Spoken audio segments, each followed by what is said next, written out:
Share बाजार में हालिया गिरावट और ग्लोबल अनसर्टेनिटीज के बीच निवेशकों के सामने सबसे बड़ा सवाल यही है कि अब पैसा कहां लगाया जाए। ऐसे माहौल में ब्रोकरेज हाउस मोतीलाल ओसवाल ने कई मजबूत फंडामेंटल्स वाले शेयरों पर लंबी अवधि के लिए खरीदारी की सलाह पेश की है। इन स्टॉक्स में बैंकिंग, रिटेल, एफएमसीजी जैसे अलग अलग सेक्टर्स शामिल है। सबसे खास बात यह है कि कई शेयरों में ब्रोकरेज ने मौजूदा भाव से 25% से लेकर 41% तक के अपसाइड की संभावना जताई है। SBI, Trent, Britannia, Coromandel international जैसे नाम इस लिस्ट में शामिल है, जहां मजबूत बिजनेस ग्रोथ, बेहतर आउटलुक और तो और सेक्टरल ट्रिगर्स के चलते ब्रोकरेज बुलिश नजर आ रहे हैं। ऐसे में आइए एक एक करके समझते हैं कि ब्रोकरेज ने इन स्टॉक्स पर क्या कुछ कहा है। लिस्ट में पहला स्टॉक है state bank of India. Motilal Oswal ने एसबीआई पर खरीदारी की राय दी है। शेयर कल यानी कि 11 मई को 4.5% गिरकर 973 रुपए के भाव पर बंद हुआ था। इस पर ब्रोकरेज ने 1300 रुपए का टारगेट प्राइस दिया है, यानी इसमें मौजूदा भाव से 33% का रिटर्न आपको मिल सकता है।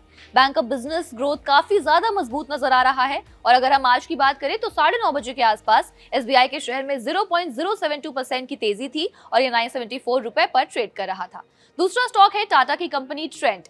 ट्रेंड के शेयर पर भी मोतीलाल ओसवाल की बाय की रेटिंग है और 5250 रुपए का टारगेट प्राइस है। शेयर कल 1.4% गिरकर 4180 रुपए के भाव पर बंद हुआ है और आज 9:30 बजे के करीब इसमें 1.18% की गिरावट थी और ये 4131 रुपए पर ट्रेड कर रहा था। ब्रोकरेज के अकॉर्डिंग ज़ूडियो पर कैनबलाइजेशन का असर कम हुआ है और वेस्ट साइड से कंपनी को काफी अच्छी खासी ग्रोथ मिलती हुई नजर आ रही है। बढ़ते हैं तीसरी कंपनी की तरफ, जो है एफएमसीजी की ब्रिटानिया। ब्रिटानिया इंडस्ट्रीज पर भी मोतीलाल ओसवाल की बाय की ही सलाह है।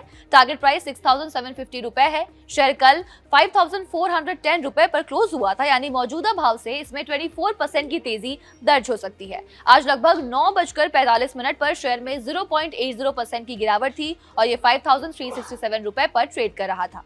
कंपनी ने चौथी तिमाही में 7.1% सालाना बेसिस पर बढ़ा है। वॉल्यूम ग्रोथ 5.5% रही है, जिससे 9% रहने की उम्मीद थी। FY26 से 28E के लिए ब्रोकरेज ने 10% इनकम और 13% पैट CAGR रहने की उम्मीद जताई है।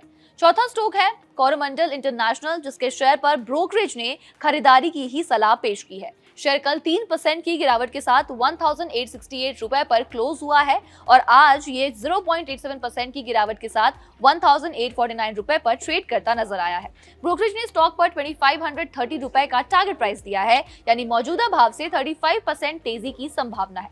क्रॉप प्रोटेक्शन मोमेंटम से अर्निंग्स को काफी बेहतर सपोर्ट मिला है। लिस्ट में पांचवा और सबसे आखिरी स्टॉक है JSW इंफ्रा। ब्रोकरेज का कहना है कि ऑपरेशनल हैंडविंड्स के बावजूद एक्सपेंशन के चलते ग्रोथ मोमेंटम बना हुआ है। इस पर ब्रोकरेज ने बाय की रेटिंग के साथ साथ 360 रुपए का टारगेट प्राइस दिया है। शेयर कल 1.2% की तेजी के साथ 287 रुपए के भाव पर बंद हुआ और आज अराउंड 10 बजे के आसपास शेयर में 3.83% की बड़ी गिरावट देखी गई, जिसके बाद ये 276 रुपए पर ट्रेड करता नजर आया।